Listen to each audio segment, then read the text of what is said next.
Naam, habari za wakati huu, karibu tena tuendelee kubadilishana taarifa mbalimbali. Safari ya ndege ya jeshi la Ubelgiji nchini DRC yazua taharuki huku kukiwa na ripoti za kupelekwa kwa wanajeshi. Safari ya hivi majuzi ya ndege ya kijeshi ya Ubelgiji nchini Jamhuri ya Kidemokrasia ya Kongo imezua uvumi huku kukiwa na ripoti za kuwekwa kwa wanajeshi na kuongeza msaada wa kijeshi kwa jeshi la Kongo na washirika wake. Ubelgiji inasemekana kupeleka wanajeshi, vifaru na ndege zisizo na rubani nchini DRC mnamo Machi 17 katika misheni ya kutoa mafunzo na kuimarisha jeshi la Kongo FARDC, wanamgambo wa Wazalendo na FDLR katika kampeni yao inayoendelea dhidi ya waasi wa M23 ambao wanadhibiti maeneo makubwa ya eneo la mashariki mwa nchi hiyo. Wakati mstari rasmi unasema kuwa wanajeshi wa Ubelgiji wako DRC kwa madhumuni ya mafunzo, ripoti zinaonyesha kuwa kati ya makomando 300 hadi 400 wa Ubelgiji wanaweza kushiriki moja kwa moja katika mapigano pamoja na vikosi vya Kongo ambavyo vimejitahidi kurejesha udhibiti wa maeneo yaliyopotea licha ya msaada kutoka kwa mamluki wa Ulaya. Wanajeshi wa Ubelgiji wameweka kambi yao katika kambi ya Luama huko Kindu, mji mkuu wa mkoa wa Maniema. Kutoka hapo wanatazamiwa kutoa mafunzo kwa wakufunzi wa kijeshi wa Kongo kutoka brigedi ya 31 ya vitengo vya kukabiliana haraka URR, kikosi kilichopata mafunzo hapo awali na Ubelgiji kati ya mwaka 2008 na 2017. Hivi majuzi Umoja wa Ulaya ulitoa ufadhili wa euro milioni 20 ili kuandaa kurejesha miundombinu ya kikosi hicho, ingawa chombo cha habari cha Congo Actuality kilifuta makala iliyorejelea kifurushi cha fedha mnamo Machi 14 na kuzua maswali kuhusu mgao wa kweli wa fedha hizi. Kuongeza fitina, data ya ufuatiliaji wa safari ya ndege kutoka Flightradar 24 inaonyesha kwamba kikosi cha wanahewa cha Ubelgiji Dassault Falcon 7X kiliondoka Ubelgiji mnamo Machi 17 na kutua Kinshasa kabla ya kuelekea Kindu mnamo Machi 18. Kisha ndege hiyo ilirejea Kinshasa siku hiyo na kuondoka kuelekea Brussels Machi 20. Hasa ilifanya safari nyingine barani Afrika muda mfupi baadaye ilitua Bujumbura, Burundi Machi 21 kabla ya kurejea Ubelgiji siku iliyofuata.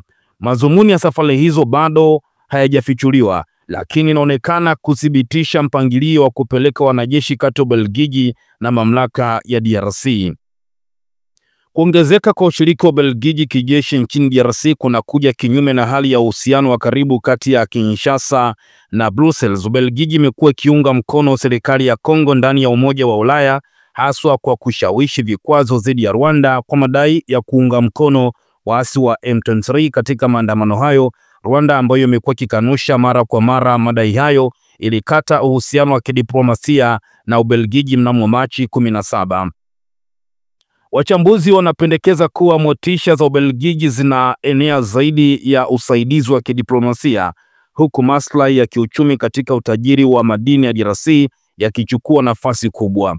Zaidi ya hayo, wanasiasa wa Ubelgiji wenye asili ya Kongo, hasa kutoka chama cha Les Engagés cha waziri wa mambo ya nje Maxime Prévost, wamekuwa wakisukuma kwa bidii maelezo ya Kinshasa ndani ya taasisi za Ulaya. Licha ya kujionyesha kama mpatanishi asiyegemea upande wowote, hatua za hivi punde za Ubelgiji zinazua wasiwasi kuhusu jukumu lake katika kuzidisha mzozo huo. Kwa kuimarisha FARDC ambayo inashirikiana na wanamgambo wa FDLR na Wazalendo, wote wanashutumiwa kwa ukiukaji mkubwa wa haki za binadamu. Brussels ina hatari ya kuzoofisha juhudi za amani za kikanda.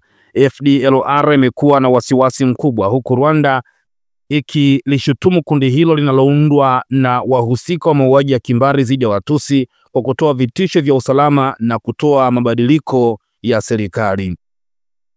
Viongozi wengi wa Afrika wametetea mazungumzo kama suluhu pekee la kudumu la mgogoro huo, lakini ushiriki wa kijeshi wa Ubelgiji unaonekana kupingana na wito huu. Ubelgiji ilikuwa ni miongoni mwa mataifa ya kwanza ya magharibi kuidhinisha ushindi wa Felix Tshisekedi katika uchaguzi wa rais wa 2023 licha madai mengi ya udanganyifu katika uchaguzi. Hata hivyo, imesalia kimya kuhusu kushindwa kwa utawala wa Kinshasa, ukiukwaji wa haki za binadamu dhidi ya jamii zinazozungumza Kinyarwanda na kuripotiwa mipango ya Tshisekedi ya kurekebisha katiba ili kuongeza muda wa utawala wake. Wakati mzozo wa mashariki mwa DRC unavyozidi kuongezeka kwa kasi ya kijeshi ya Ubelgiji katika eneo hilo kunaweza kutatiza juhudi za kupata suluhu la kudumu. Waangalizi wanaonya kwamba kuunga mkono mfumo wa kijeshi wa FARDC badala ya kushinikiza ushiriki wa kidiplomasia kunaweza sio tu kuongeza vurugu, lakini pia kunaweza kurudisha nyuma utawala wa Tshisekedi na kuongeza muda wa kukosekana kwa utulivu katika eneo la Jamhuri ya Kidemokrasia ya Kongo. Ijapokuwa uwepo rasmi unaripotiwa kwa mazumuni ya mafunzo, makomando hao wa Ubelgiji ambao wanakadiriwa kuwa kati ya wanajeshi 300 hadi 400, takriban kampuni mbili, wanatarajiwa kukabiliana na waasi moja kwa moja na muungano wa jeshi la Kongo ambao ulipoteza sehemu kubwa ya eneo la mashariki mwa nchi hiyo licha ya kupata msaada kutoka kwa wanajeshi wengi wakiwemo mamluki wa Ulaya wanaolipwa vizuri.